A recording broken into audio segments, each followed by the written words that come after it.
نعت کے شعر ہونے لگے، ان کا صدقہ عطا ہو گیا۔ اب مجھے کچھ ضرورت نہیں، میں تو ان کا گدا ہو گیا۔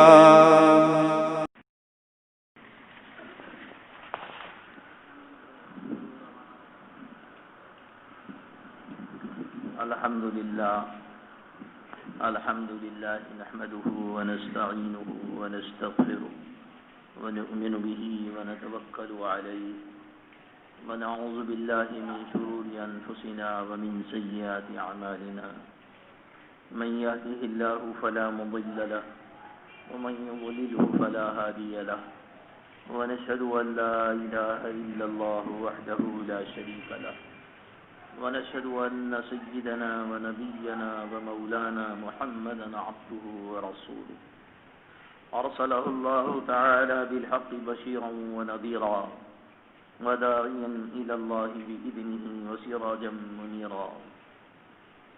أما بعد، فأعوذ بالله من الشيطان الرجيم. بسم الله الرحمن الرحيم.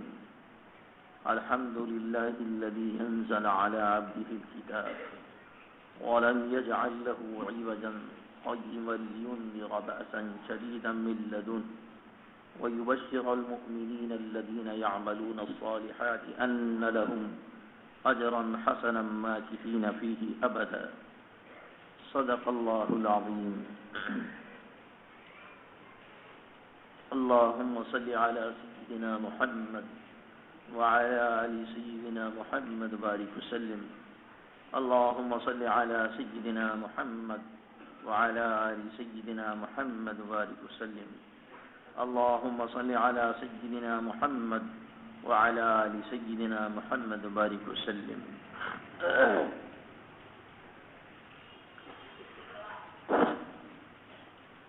بزرگان محترم و عزیز دوستو ساتھیو، جناب رسول اللہ صلی اللہ علیہ وسلم نے دجال کے فتنے سے جتنا ڈرایا ہے، اور ہر نبی کو اس بات کا پابند کیا گیا کہ دجال کے فتنے سے محفوظ رہنے کی دعا کریں، اور جناب رسول اللہ صلی اللہ علیہ وسلم نے دجال کے فتنے سے محفوظ رہنے کے لیے ترکیب بھی بتائی، دعائیں بھی بتائیں. جناب رسول اللہ صلی اللہ علیہ وسلم نے ارشاد فرمایا کہ جو شخص جمعے کے دن سورہ کہف پڑھے گا وہ دجال کے فتنے سے محفوظ رہے گا، اور کم سے کم سورہ کہف کی ابتدائی 10 آیتیں روزانہ پڑھنی چاہیے دجال کے فتنے سے محفوظ رہنے کے لیے. یہ اتنا بڑا فتنہ ہوگا کہ دنیا میں اب تک جتنے فتنے آئے اس فتنے کے مقابلے میں کوئی فتنہ نہیں ہوگا، اتنا بڑا فتنہ. جناب رسول اللہ صلی اللہ علیہ وسلم نے پناہ مانگی دجال کے فتنے سے. صحابہ کرام رضی اللہ تعالی عنہم کو دجال کی پوری تصویر، دجال کی پوری شکل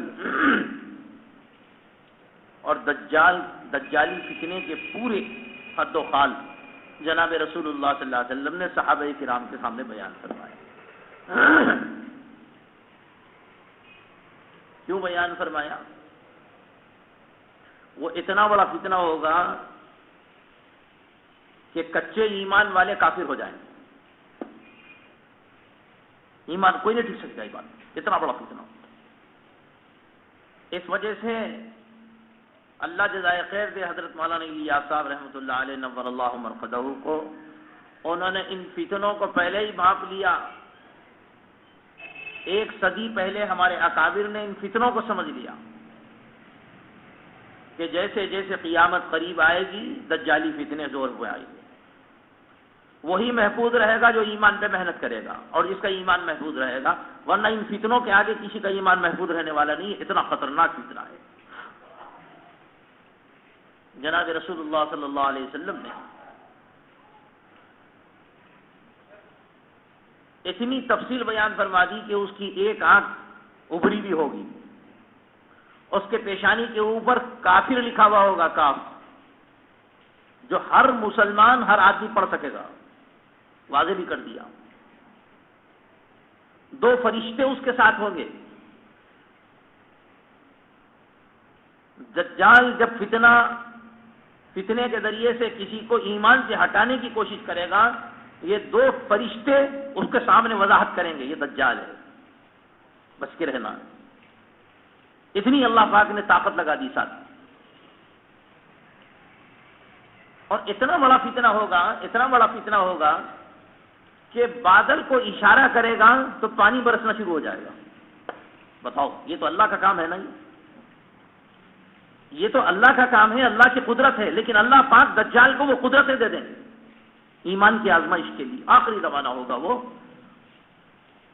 کٹھن آزمائش کا زمانہ ہوگا ایمان والوں کے لیے۔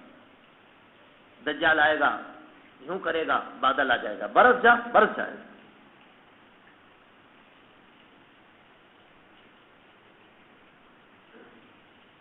چلتے چلتے وہ زمین سے کہے گا خزانہ نکال، تو زمین خزانہ نکالنا شروع کر دے گی، سونا، چاندی، ہیرے، جواہرات، معدنیات نکلنا شروع ہو جائے گا۔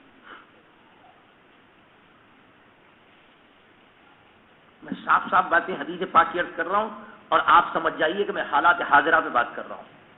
ہر چیز کہی دی جاتی ہے، حدیث سے سنا دینا کافی ہے، جس سے آپ سمجھیے کہ اس وقت دنیا میں کیا ہو رہا ہے۔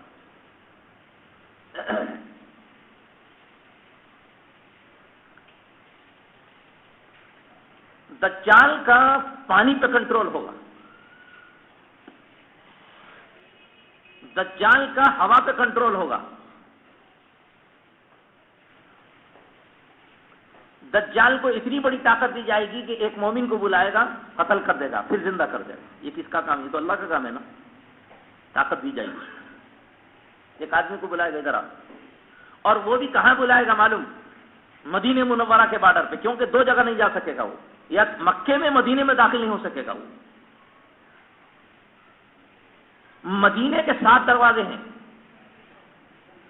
مدینے کے 7 دروازے ہیں، جہاں پر فرشتوں کو اللہ پاک لگا دیں گے پہرے کے لیے، اندر نہیں آ سکتا وہ دجال۔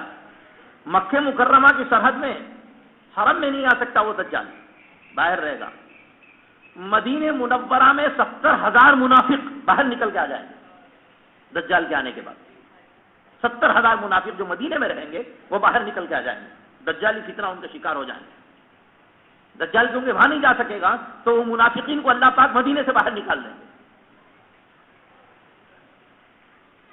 مدینے کے بارڈر پہ ایک ایمان والا شخص مدینے سے آئے گا، پوری حدیث میں بیان کر رہا ہوں۔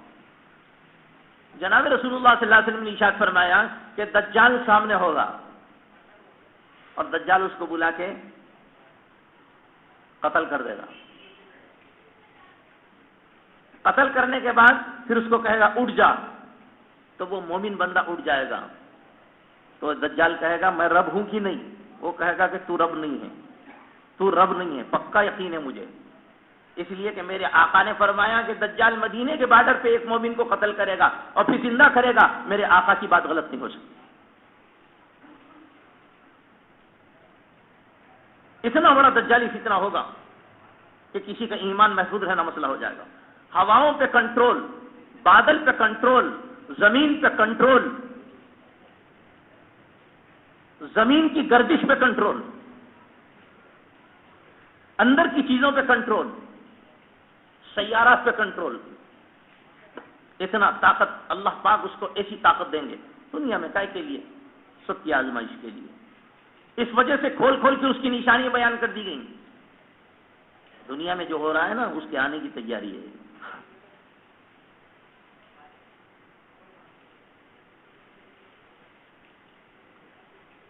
حدیث میں فرمایا جناب رسول اللہ صلی اللہ علیہ وسلم نے، اس کی سواری اتنی تیز ہوگی جیسے ہوا ہوتی، سیکنڈ میں ادھر، سیکنڈ میں ادھر، سیکنڈ میں ادھر، سیکنڈ میں ادھر۔ اتنی تیز سواری ہوگی، اس سواری کے بنانے کے انتظامات ہو چکے دنیا میں، دنیا کر چکی یہ کام. اگر یقین نہ ہو تو اسرائیل کے ایئرپورٹ پر جا کر یا کسی کو بھیج کر دکھوا لو. جناب رسول اللہ صلی اللہ علیہ وسلم نے ارشاد فرمایا کہ دجال گدھے پہ بیٹھے گا، اس کی سواری گدھے کی طرح ہوگی، اور یہ فرمایا کہ اس سواری کے گدھے کے جو کان ہوں گے 40 فٹ لمبے ہوں گے، دو ادھر اور ادھر دو کان. آج اسرائیل کے ایئرپورٹ پر وہ جہاز تیار ہے جس گدھے کے کان 40 فٹ کے برابر ہیں. جناب رسول اللہ صلی اللہ علیہ وسلم نے ایک ایک بات کھول کے بیان کر دی. کائے کے لیے؟ ہم سب کے ایمان کی حفاظت کے لیے. اس وجہ سے میں ایڈ کر رہا ہوں. تو اس دجال کے آنے سے پہلے پہلے دجالی فتنے آئیں گے. اس دجال کے آنے سے پہلے، بڑے دجال کے آنے سے پہلے چھوٹے چھوٹے فتنے آئیں گے. وہ دجالی فتنے ہوں گے جو ایمان کی آزمائش کے لیے آئیں گے. اندازہ لگائیے کیا نظام قدرت ہے. جناب رسول اللہ صلی اللہ علیہ وسلم نے کتنی واضح باتیں بیان فرما دی ہیں. پانی پہ کنٹرول ہوگا، پورا پانی پہ کنٹرول. ساری دنیا فلٹر پانی پہ آئے گی. پانی پہ کنٹرول جو ہوگا اس کی تیاری. گاؤں گاؤں کے لوگ بھی چاہیں گے فلٹر پانی پینا، قدرتی پانی کو چھوڑ دیں گے لوگ. انتظام ایسا ہوگا. مصنوعی ہوا ملے گی، لوگ اصلی ہوا سے دور ہو جائیں گے. آج مصنوعی ہوا میں پورے لوگ اصلی ہوا سے دور ہیں. اصلی دوائوں سے لوگوں کو نفرت ہو جائے گی، جڑی بوٹیوں سے. یہود و نصارہ جتنی دنیا میں مشنری بنا رہے ان دواؤں پہ ساری امت کا یقین ہو جائے گا. مجبوراً لوگوں کو وہی دوا کھانی پڑے گی، کوئی اور دوا نہیں ملے گی. پورا کنٹرول. کیوں؟ اس لیے کہ ایک بہت بڑا دجال آنے والا ہے جس پر بادل پہ کنٹرول ہوگا، زمین پہ کنٹرول ہوگا، ہوا پہ کنٹرول ہوگا، زمین کے خزانوں پہ کنٹرول ہوگا، گردش پہ کنٹرول ہوگا. جناب رسول اللہ صلی اللہ علیہ وسلم نے کیا باتیں ارشاد فرما دی ہیں ہم سب کے ایمان کی حفاظت کے لیے. ایمان بڑھے گا اس سے. جناب رسول اللہ صلی اللہ علیہ وسلم نے ارشاد فرمایا کہ جب دجال آئے گا تو ایک دن 1 سال کے برابر ہوگا. گردش رک جائے گی، کنٹرول ہوگا اس کا. اس کا اتنا کنٹرول ہوگا، ایک دن 1 سال کے برابر ہوگا. اس کے بعد میں ایک دن 1 مہینے کے برابر ہوگا. اس کے بعد میں ایک دن 1 ہفتے کے برابر ہوگا. اس کے بعد اللہ کے نبی نے فرمایا کہ پھر عام دنوں کی طرح ہو جائے گا. یہ کنٹرول دے دیا جائے گا. جناب رسول اللہ صلی اللہ علیہ وسلم کے فرمودات نے.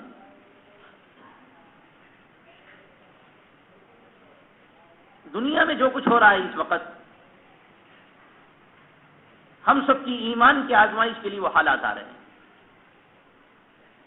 میں تفصیلات نہیں سنانا چاہتا، کسی موقع پہ سناؤں گا. جب کوئی موقع ہوگا 1-1.5-2 گھنٹے کا تو میں حالات بتاؤں گا انشاءاللہ. یاد رکھو. لیکن مجھے اس مختصر سے وقت میں یہ سب کو یہ کہنا ہے کہ جناب رسول اللہ صلی اللہ علیہ وسلم نے جو ارشاد فرمایا سورہ کہف کی جمعہ کے دن تلاوت کرو، یہ میں کہنا چاہ رہا ہوں. اس وجہ سے میں نے چند باتیں سنائی ہیں حدیث پاک کی روشنی میں. جناب رسول اللہ صلی اللہ علیہ وسلم نے ارشاد فرمایا اگر دجال سے فتنے سے محفوظ رہنا چاہتے ہو تو سورہ کہف کی تلاوت کرو. جمعہ کے دن کتنے لوگ سورہ کہف کی تلاوت کرتے ہیں؟ کیوں؟ اللہ کے نبی کی بات پر یقین نہیں ہے. آئے دن ہم فتنوں کے شکار ہیں. اللہ کے نبی علیہ الصلوۃ والسلام نے ارشاد فرمایا قرب قیامت میں فتنے ایسے ہوں گے جیسے تسبیح کے دانے، تسبیح ٹوٹ جائے تو گرنا شروع ہوں گے، ویسے دانے گرنا شروع ہو جائیں گے. ایمان بچانا مشکل ہو جائے. اس وجہ سے ذرا دجال کے آنے سے پہلے پہلے وہی محفوظ رہے گا جس کی بصارت محفوظ رہے گی، بصیرت محفوظ رہے گی. بصارت تو ہے ہمیں، لیکن جس کی بصیرت محفوظ رہے گی، اندر کا ایمان وہ محفوظ رہے گا، تو سارے حالات کنٹرول میں ہوں گے. ورنہ ہم جیسے چھوٹے موٹے ایمان والوں کا تو حال یہ ہے کہ چھوٹی چھوٹی چیزوں کو دیکھ کر اللہ کی ربوبیت کا انکار کر دیتے ہیں، اللہ کی رضاقیت کا انکار کر دیتے ہیں، شک و شبہ میں پڑ جاتے ہیں، ایمان بنا ہوا نہیں ہے، اللہ کی ذات پہ یقین نہیں، نبی کے اقوال پر یقین نہیں، جناب رسول اللہ صلی اللہ علیہ وسلم کی سنتیں امت سے چھوٹتے چلے جا رہی ہیں۔ اور دیکھو کیا بتاؤں میں، میری بات ذرا غور سے سن لو اور جا کے تنہائی میں بیٹھ کے سوچنا کہ میں صحیح کہہ رہا ہوں یا غلط کہہ رہا ہوں۔ یہود و نصارہ نے امت کو اتنا فیشن میں ڈال دیا، سنت کی طرف رخ بھی نہ ہو جائے، غور کر لینا جائے، امت کو اتنا اس پہ ڈال دیا، رخ پہ ڈال دیا، سنت کی طرف ذہن بھی نہیں آتا۔ امت آج حضور پاک صلی اللہ علیہ وسلم کی صبح سے لے کے شام تک کی جتنی ضرورتیں پڑتی ہیں ان ساری سنتوں کو امت بھول چکی ہے۔ اس وجہ سے فتنوں میں ہم مبتلا ہیں کہ سنتوں کو چھوڑ دی ہم لوگ۔ جناب رسول اللہ صلی اللہ علیہ وسلم کی ایک ایک سنت کے اندر نورانیت، برکت، رحمت، میں بتاؤں اس کا نقشہ کھینچ کے بات سمجھ میں آئے گی۔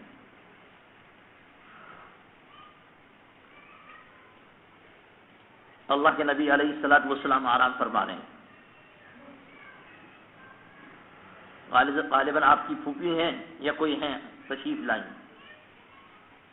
گرمی کا زمانہ ہے، جناب رسول اللہ صلی اللہ علیہ وسلم کے پسینے سے جسم سے پسینہ ٹپک رہا ہے اور وہ اپنی شیشی میں بھر رہی ہے۔ آپ کی آنکھ کھلی تو فرمایا کیا کر رہے ہو؟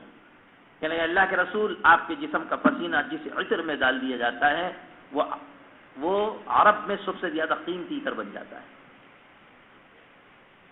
ایک صحابی ہیں جناب رسول اللہ صلی اللہ علیہ وسلم کی خدمت میں تشریف لائے اور فرمایا اللہ کے نبی نے میرے ہاتھ میں مصافحہ کیا، ہاتھ سے ہاتھ ملایا، شام تک میری ہتھیلی سے خوشبو نہیں گئی، خوشبودار ہو گئی میری ہتھیلی۔ ایک صحابی ہیں جناب رسول اللہ صلی اللہ علیہ وسلم فرماتے ہیں کہ آپ نکلے، دو بچے کھیل رہے ہیں، آپ نے اپنا دست مبارک رخسار پہ یوں رکھ دیا، فرماتے ہیں کہ اس بچے کے رخسار سے خوشبو پھوٹتی، خوشبو نکلنا شروع ہو گئی۔ ایک صاحب تشریف لائے جناب رسول اللہ صلی اللہ علیہ وسلم کی خدمت میں، فرمایا اللہ کے رسول میری بچی کی شادی ہے، گھر میں کوئی چیز نہیں ہے، مدینے میں جو خوشبو لگائی جاتی ہے، میرے گھر کے حالات اتنے خستہ ہیں کہ آج میری بچی جو دلہن بن رہی ہے اس کو مدینے کی خوشبو لگانے کے لیے بھی نہیں ہے۔ اللہ کے نبی نے فرمایا لو میرا پسینہ لے جاؤ۔ آپ نے اپنے جسم اطہر کا پسینہ شیشی میں کر کے دیا۔ وہ صحابی فرماتے ہیں، مدینے کے لوگ فرماتے ہیں کہ اللہ کے نبی کا جو پسینہ اس شیشی کے اندر اس گھر میں گیا، پورے مدینے میں خوشبو آنا شروع ہو گئی، اور لوگ کہتے تھے اس گھر سے پسینے مطلب یہ کہ خوشبو آ رہی ہے، جب بھی اس گھر کے پاس سے گزرتے تو خوشبو آ رہی ہے، اور اس گھر کا نام خوشبودار گھر مشہور ہو گیا مدینے میں۔ جناب رسول اللہ صلی اللہ علیہ وسلم کے جسم اطہر کے پسینے کا یہ حال ہے۔ آگے کی بات سنیے، آپ آگے کی بات سنیے، جس جناب رسول اللہ صلی اللہ علیہ وسلم کے جسم اطہر سے پسینہ نکل جائے تو اتنا خوشبودار ہے، جناب نبی پاک صلی اللہ علیہ وسلم کی زندگی سے جو سنت نکلے گی وہ کتنی خوشبودار نہیں ہوگی، اس میں کتنی خوشبو نہیں ہوگی۔ یہی وجہ ہے کہ جو سنت کی زندگی اختیار کرے گا اس کے چہرے پہ نورانیت ہوگی، اس کی زندگی میں برکت ہوگی، اس کے گھر میں خیر و برکت ہوگی۔ امت نے آج سنتوں کو نظر انداز کر دیا ہے، پورے فتنوں کی وجہ نبی کی سنتوں کو چھوڑ دینا ہے۔ آج ہم بیٹھ کے کھانا نہیں کھا سکتے، ہمارے لباس سنت کے خلاف ہو گئے۔ آج ہم بیٹھ کے پیشاب نہیں کر سکتے، کیوں؟ ہمارے لباس سنت کے خلاف ہو گئے۔ کر سکتے ہیں؟ کھانا ہے تو ٹیبل چاہیے، کیا اسلام میں کوئی تصور ہے ٹیبل کا؟ بھائی علماء نے اجازت دی ہے، مجبوری ہے، جائز ہے، جائز کی بات نہیں چل رہی ہے، سنتوں کی بات چل رہی ہے۔ جائز کو کون منع کرے گا کہ بھائی جائز ہے، وقت ضرورت ہے، آدمی کی مجبوری ہے، کھا لو، کون منع کرے گا؟ کوئی مفتی منع نہیں کرے گا۔ لیکن یہ کہ جناب رسول اللہ صلی اللہ علیہ وسلم کی سنت کی طاقتوں کو ختم کر دیا اس فیشن نے۔ اللہ کے نبی علیہ الصلوۃ والسلام نے ارشاد فرمایا کہ قیامت کے قریب عورت کے بال اونٹ کے کوہان کی طرح ہوں گے، ہو گئے کہ نہیں ہو گئے؟ اللہ کے نبی علیہ الصلوۃ والسلام نے فرمایا کہ عورتیں مردوں کا لباس پہنیں گے، مرد عورتوں کا لباس پہنیں گے۔ میرے آقا کی بصیرت کا اندازہ لگائیے، کتنی بصیرت کی بات کہی آپ نے۔ آپ نے ایسی کہی جیسے آپ دیکھ رہے ہو، آپ دیکھتے ہوئے، آپ نے دیکھتے ہوئے حالات بیان کر دیے، میری امت کے اوپر ایسے حالات آنے والے ہیں۔ آج ہو رہا نہیں ہو رہا؟ لڑکوں کو دیکھ لو، کان میں بالی ہیں، کان میں بالی ہیں لڑکوں کے، ہاتھ میں کڑے ہیں، ہاتھ میں یوں کڑے، زنجیر، گلے میں زنجیر، ہاتھ میں زنجیر، ہاتھ میں کڑے، گلے میں زنجیر۔ جو لڑکیوں کا لباس ہے وہ لڑکوں پہ آ گیا۔ پیچھے سے دیکھو اتنے بڑے بال کہ اچھی خاصی چوٹی بن جائے، یہ ہو گیا نبی نے جو فرمایا۔ اور بچیوں کا حال دیکھو، جینس پینٹ، ٹی شرٹ، بال ایسے کترے ہوئے، سب کچھ نبی نے پہلے ہی برباد کر دیا۔ کیا ہوا؟ امت نے سنت کو چھوڑ دیا، امت فیشن پہ آ گئی۔ امت نے سنت کو چھوڑ دیا، امت فیشن پہ آ گئی۔ اور جو سنت پہ نہیں چلے گا دجال کے فتنے سے محفوظ نہیں رہے گا۔ لکھ لیجیے بات۔ اس وجہ سے میرے بھائی آج سے سب ارادہ کرو، انشاءاللہ ہم جمعے میں جب تک سورہ کہف نہیں پڑھیں گے، جب تک ہمارا جمعہ نہیں گزرے گا۔ انشاءاللہ تو بول دو۔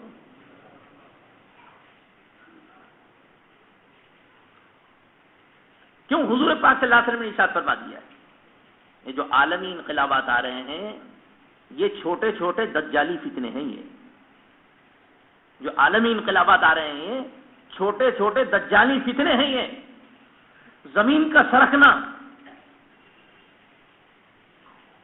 اچھا بتاؤ کبھی کوئی تصور کر سکتا تھا یہ کہ مصنوعی بارش انسان برسائے گا؟ یہ تو دجال کے زمانے کے کام ہے نا، یہ ہو رہا ہے، ہوگا ہی۔ کیوں؟ بڑے دجال کو سمجھانے کے لیے اللہ نے چھوٹے دجالی فتنے رکھ دیے۔ کبھی کسی کے سمجھ میں نہ آئے بات تو اللہ پاک نے پہلے سے ایسی ترقی کر دی کہ ساری دنیا تصور نہیں کر سکتی، ترقی اس نہج پہ پہنچ گئی، اتنی اونچی اڑان کے اوپر ہے دنیا۔ لیکن یہ ہے کہ دیکھو اصل چیز یہ ہے کہ ایمان کی حفاظت، جناب رسول اللہ صلی اللہ علیہ وسلم کی سنت کی اتباع، جو ان دونوں چیزوں پر جمے گا اللہ اس وقت اس کی حفاظت کر لے گا،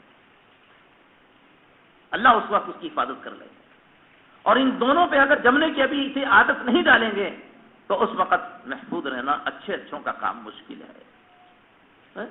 جب آدمی چھوٹے چھوٹے کرشمے دیکھتا ہے، چھوٹے چھوٹے کرشمے دیکھ رہا ہے آج کل، تو اس کا ایمان محفوظ نہیں رہا۔ جناب رسول اللہ صلی اللہ علیہ وسلم نے ارشاد فرمایا، ایک آدمی صبح کے وقت مسلمان ہوگا، شام کے وقت کافر ہو جائے گا۔ ہو رہا نہیں ہو رہا؟ صبح کے کلمہ پڑھے گا، شام کو کافر ہو جائے گا۔ پوری دنیا کفر اور ارتداد کے اوپر ہے، پورا مالی سسٹم دجال کے ہاتھ میں آ جائے گا۔ تیاری ہو گئی؟ ہوگی نہیں ہوئی؟ حلال کے لیے ترسنا پڑ رہا ہے، پورا سسٹم ان کے ہاتھ میں آ گیا۔ یہ میڈیا کیا ہے؟ یہ میڈیا کیا ہے؟ اس وقت کی تیاری ہے۔ کبھی سوچ سکتے تھے کہ آدمی 1 منٹ کے اندر یہاں کچھ بولے اور پوری دنیا میں اس کی بات پہنچ جائے، پوری بات پہنچ جائے؟ کبھی سوچ نہیں سکتا تھا آدمی۔ تیاری کیوں؟ پانی پہ کنٹرول، فضا پہ کنٹرول، ہوا پہ کنٹرول، سیارات پہ کنٹرول، زمین کے خزانوں پہ کنٹرول، یہ سب اللہ دجال کو دیں گے۔ کائے کے لیے دیں گے؟ اس وجہ سے دیں گے تاکہ اخیر زمانے کے ایمان والوں کی آزمائش کی جا سکے۔ اب بھلا بتاؤ یہ مجمع جو بیٹھا ہوا ہے کہ ایمان کی تیاری کی ضرورت ہے یا نہیں، یہ خود فیصلہ کرے۔ ہم دجالی چھوٹے چھوٹے فتنوں سے پریشان ہیں، آئے دن ہمارے ایمان پہ ڈاکے پڑ رہے ہیں، تو بڑے دجال کے فتنے سے کیسے محفوظ رہیں؟ اس وجہ سے ضرورت اس بات کی ہے کہ دیکھو اللہ کے سامنے توبہ کرو، استغفار کرو اور اللہ کے سامنے شرمندہ ہو جاؤ، اس لیے کہ سوائے توبہ اور شرمندگی کے اور کوئی اس وقت علاج نہیں ہے۔ کیوں؟ جب تک توبہ نہیں کریں گے اللہ اپنا نہیں بنائیں گے، جب تک گناہوں کو نہیں چھوڑیں گے، نادم نہیں ہوں گے، شرمندہ نہیں ہوں گے، اللہ کا قرب نہیں مل سکتا ہے۔ اس وجہ سے پوری دنیا میں بے حیائی عام، شراب عام، زنا عام، جوا عام، ڈاکہ عام، ساری چیزیں عام ہو چکی ہیں۔ ایسی فضا میں کیا کوئی ایمان والا اگر اس کی ایمان کی تربیت نہ ہوئی ہو اور ایمانی ذہن نہ بنا ہو تو کیا ایسے ماحول میں کوئی بچ سکتا ہے؟ خطرناک گھٹنا۔ اس وجہ سے میں نے آپ کو اشارے کر دیے ہیں۔ پہلی فرصت میں 2 رکعت صلاۃ التوبہ پڑھ کر اللہ کے سامنے گڑ گڑا کر یہ کہو کہ اللہ پاک، اصل سب سے بڑی چیز ایمان ہے، اس سے بڑی دولت دنیا میں اور کوئی چیز نہیں ہے کہ ایمان آدمی کا محفوظ رہے۔ حضرت ذوالنون مصری رحمۃ اللہ علیہ کے پاس ایک صاحب آئے اور آنے کے بعد انہوں نے کہا، ایک صاحب آئے کہنے لگے حضرت دعا فرما دیجئے بارش کے لیے، فرمایا استغفار۔ پھر وہ بیٹھے ہوئے تھے، دوسرے صاحب آئے، انہوں نے فرمایا حضرت دعا کر دیجئے اولاد کے لیے، فرمایا استغفار۔